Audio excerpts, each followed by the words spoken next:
Christian is 35. He started a construction business nearly 7 years ago while property in Hungary was booming. This batch of houses on the outskirts of the Hungarian capital Budapest is one of his latest projects.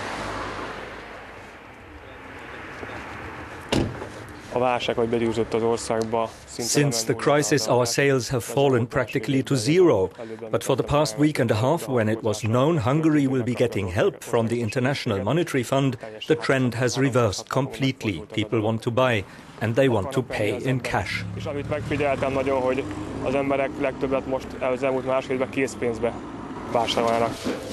Christian is doing quite well, even though Hungary's financial crisis has hit the construction sector hard. Attila and Andrea are more worried. They bought their house a year ago on a 25-year variable interest rate mortgage. Like a lot of Hungarians, their loan is in Swiss francs. The interest rate was much better than they could get for the forint. But since the family's income is in forints, the recent slide in the Hungarian currency has wiped out any advantage. The crisis has caused a 20% rise in our monthly reimbursements for the house. Obviously, that's causing us difficulties. We've had to invest rather a lot in furnishing the place this past year, but now we really have to take care of how we spend. With the bigger payments on the loan, plus higher prices in stores in the last 2 months, we have to calculate what we buy. We've had to put some of our projects on hold, like taking vacation, for instance.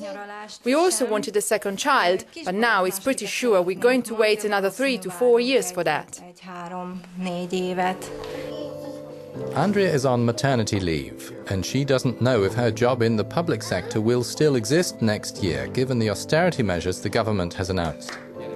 Attila is also worried, working for a foreign company that's been forced to freeze its projects because of the financial dive Hungary has taken. His father says the country's not equipped to handle the strains of market economics. The social safety net bequeathed by the former communist regime costs too much. Under the present conditions, Hungary can no longer afford its social system.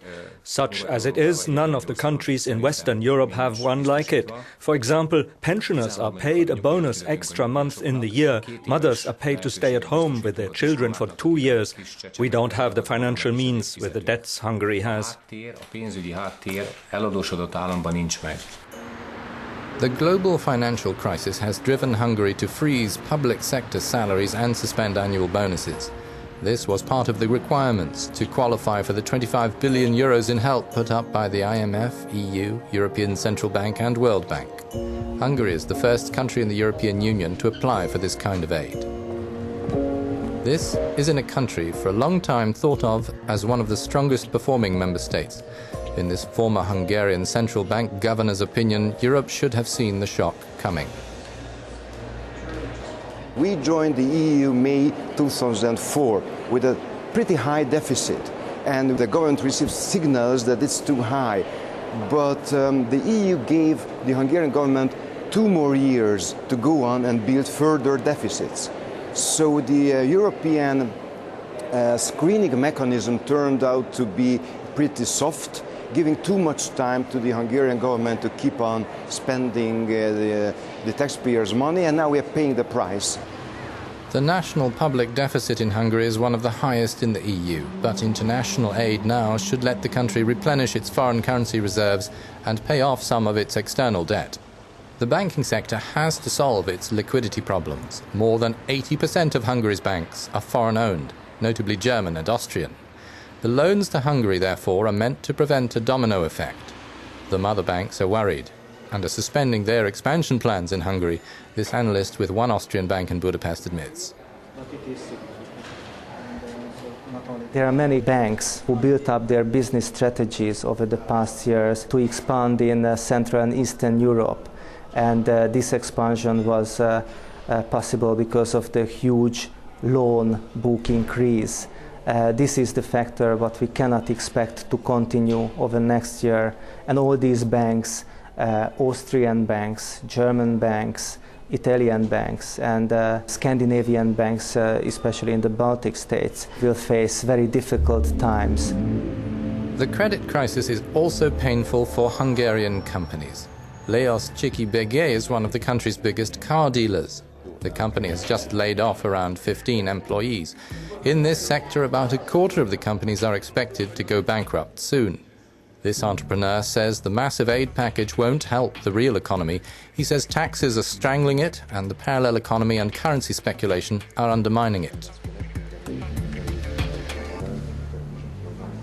Hungary, as a small market, it's a playground for a lot of people who are playing with the shares of the Hungarian companies. They are playing with the currencies, and this playground is bringing a lot of profit for some ones, but not for the real economy.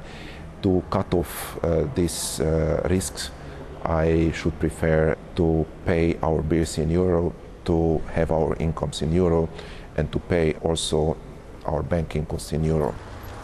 Before that can happen, Hungary would have to revive growth. Yet the government acknowledges that recession is inevitable, projecting the economy will shrink by 1% next year. The economy minister is counting on the outside commitments to bring down the budget deficit and on structural reform to relaunch the real economy. I think the right conclusion is we need the euro. We need the euro as fast as we can. With those measures that we have taken, cutting back budget deficit way down within the Maastricht criteria, significantly dropping inflation, and a decreasing government indebtedness. These three criteria will allow us to go for an early euro date. In the meantime, jobs are being lost by the thousands. At the factories of the American giant General Electric, 500 Hungarians have been put out of work. Not because of the crisis, it says, but because activity is being relocated. Light bulb production is cheaper in China. This union official shares his fears of further impact brought on by reduced demand. He says the advantages of the euro and being part of the EU are relative. The EU is going to remove or already has removed tariffs on Chinese imports. This will hit the light bulb market hard. Imports from China will be even less expensive. As a result, jobs not only at General Electric but at other manufacturers like Philips and Osram will be threatened even more. Az Osramos, a Philips-es és az összes többi munkahelyek is, ahol fényforrást termelnek, még nagyobb veszélybe lesz. Europe will need no end of bright ideas, not only to weather the current international financial storm, but in the aftermath as well.